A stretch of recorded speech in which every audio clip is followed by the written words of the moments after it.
We're going to continue with the fourth part of our series. It's funny how I thought in the beginning it will be a class. Now I see it's going to be turning into a four-season episodes series. So, Baruch Hashem, it's good news. It means there's a lot what to say. So, before we start, a very quick announcement.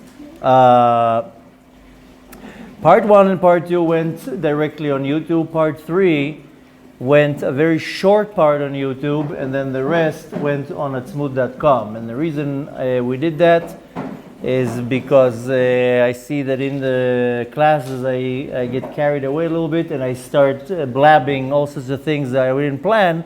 So for the safety of the video and the channel and everything else, then better not to have it on a platform like YouTube, because if I'll say something they don't like, they're going to remove the video. So, and maybe even block me like last time, or even worse, take the whole channel down. So last time what happened is that we put the beginning of part 3 on YouTube, and then it stopped after like 10 minutes or whatever, and it was saying all the video, go to Atzmut to watch it. So we got a few hundred emails, hey, why you did such a short, where's the long version? Well, if you look on the screen, you'll see the link, and if you listen to me, you'll hear me saying, go and see it on Atzmut. And so we got a few hundred comments, why are you putting a short version, where's the long version? So I'm already telling the viewers, the long version will not be on YouTube. So look on the screen, look underneath the screen, look in the description, it's to the link where it's going to be. Now then, a lot of people are telling, we got a few hundred emails, I looked on Atzmut, I couldn't find it. So the link is on the video.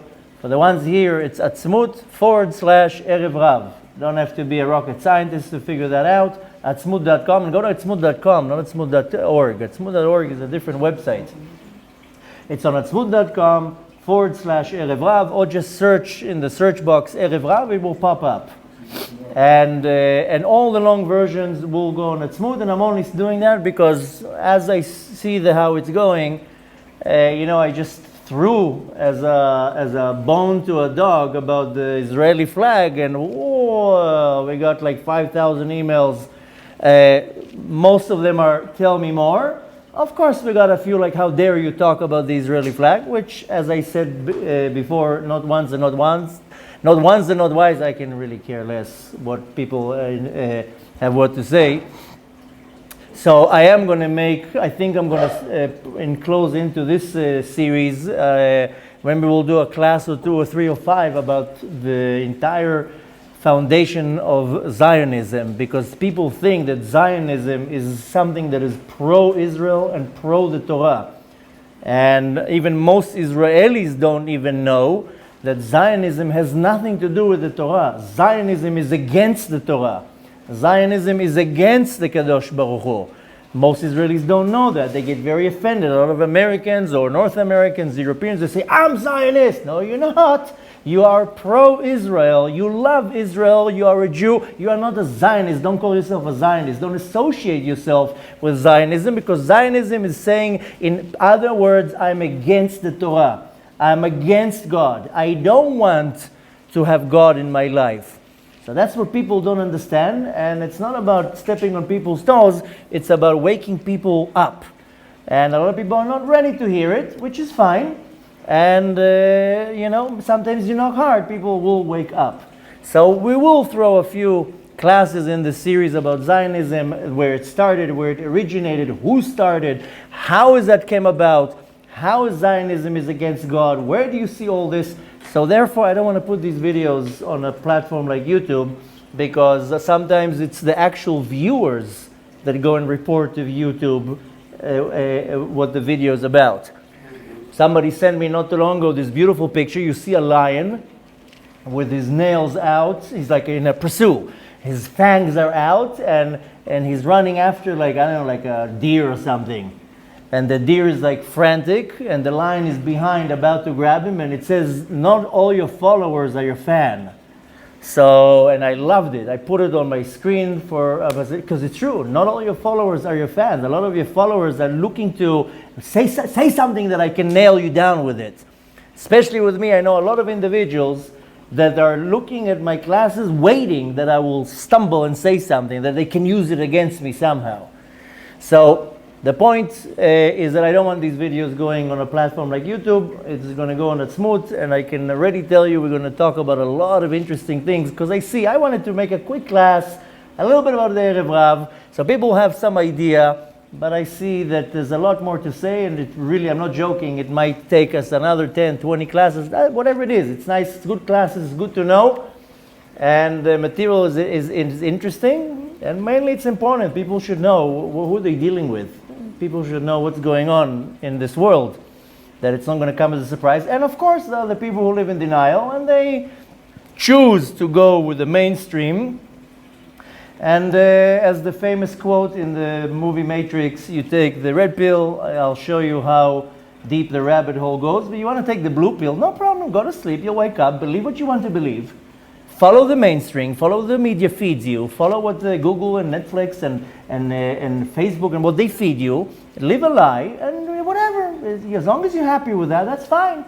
Don't judge me, I won't judge you, but if you're interested in opening your eyes, then I'm welcoming you to see how deep the rabbit hole goes. And it's interesting how only in the last year people are starting to be aware. You know, when I said secretly 10 years ago, talking about New World Order, Illuminati, people thought I'm nuts. So I would say there's levels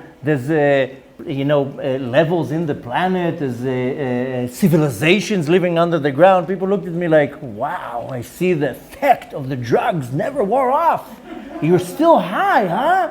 So the point is that there's a lot more interesting information. Happily, I'm very happy to see that a lot of people are starting to be thirsty. Give me, I want to hear more. Just today I ran into somebody who on the surface I thought he's not the type of individual that is aware of what's going on. And he started telling me, what do I think about, how they're planning to have a fake alien invasion and an alien attack on Earth. And I was shocked that he's asking me. And I was like, wow, in my mind I was like, I didn't think that this guy is like so learned and into it, but we're up for a lot of surprises. I think a smart person wants to know what is waiting for him and not to stick your head in the ground, so I know how to prepare myself. If I have to prepare myself for the upcoming events, then if I ignore the reality and live in some la-la land, which is unfortunately what happened to many, many Jews 80 years ago, 90 years ago. They chose to ignore what's going on, but people didn't know that Hitler is a psychopath.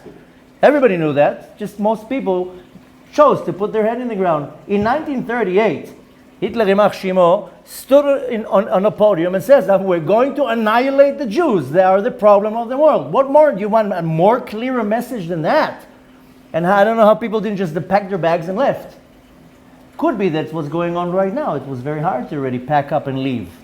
But as they say, the writing is on the wall. Read it clear, prepare yourself the right way, and if you don't, we'll still be friends. I'm not going to dislike you.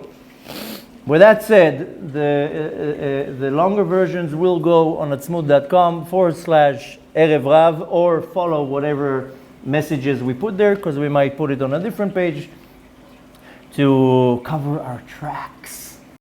See how I get carried away with, I want to talk about the Erev Rav and talking about other things.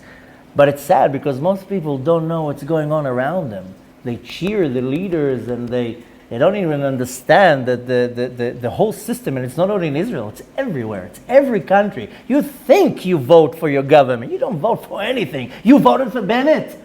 Dugumat Bonei HaMigdal, the same way, equivalent to the builders of the tower. That's why I don't like learning in English. Builders. In Hebrew, Bonei HaMigdal, Bonim Chofshim. That's what it is. Bonim Chofshim is Freemasons. See, it doesn't fit well when you say it in Hebrew and English. Bonei HaMigdal, the ones who built the buildings, right? These are referring to the Freemasons, the Bonim HaChofshim. People don't understand that the Freemasons are not the ones who they put in the front line. The other day somebody told me, why are you bad-mouthing this wonderful organization? It's good men, it's respectful and honorable men. They're lawyers and judges and businessmen and so forth, and they want to get better. I said, yeah, that's what's in the front line. To show how great the organization is. It's not. It's not what it is. So they're showing real people. Yeah, we heard of that. So now they fooled 3 billion people. So here he's saying something very extreme. He's saying the same root of the Erev Rav, they're doing it with shuls and with yeshivot. Now I can tell you, this is where a lot of people are going to be unhappy, but I saw with my own eyes the corruption in all these establishments. And a lot of people are like, why are you talking like that? Why are you bad-mouthing and lashon? First of all, people need to know what's going on. Second of all, I saw with my own physical eyes, and many people saw it with their own eyes too, or experienced it. It's a lot of corruption here. And these individuals, nikraim ha'erev rav mordim b'makom. So this Erev Rav, that they're doing it, they're rebelling against God. Because in an indirect way, first of all, in a direct way, they're coming and building monuments, shuls, yeshivot, buildings, whatever it is, to make themselves a name. But then they're stepping all over the rest of the people and causing many people to stop becoming observant, or they don't even have money. You know, in America, here in Israel is a little bit different. In America, I know how many people I know, in hundreds, if not in thousands, that they're sending their kids to public schools. You know why? Because they can't afford the tuition of yeshivot. This is unheard of. I have a good friend. He told me with a heavy head, he's like, Alon, I have no option. This year my kids are going to public school. I have to take them out of yeshivot. I was like, don't dare. Putting them in public school, might as well just flush them down the toilet. He said, I don't have money to pay the tuition. I have 5 kids. That's unheard of. I once came to a shul. I was traveling, and it was one of the festivals. Bet HaMikdash, you know, their windows went out like that because the light would shine out to shine it to the whole world. That's when the nations acknowledged, let these Jews live. Let them learn their Torah. They're shining up the entire world.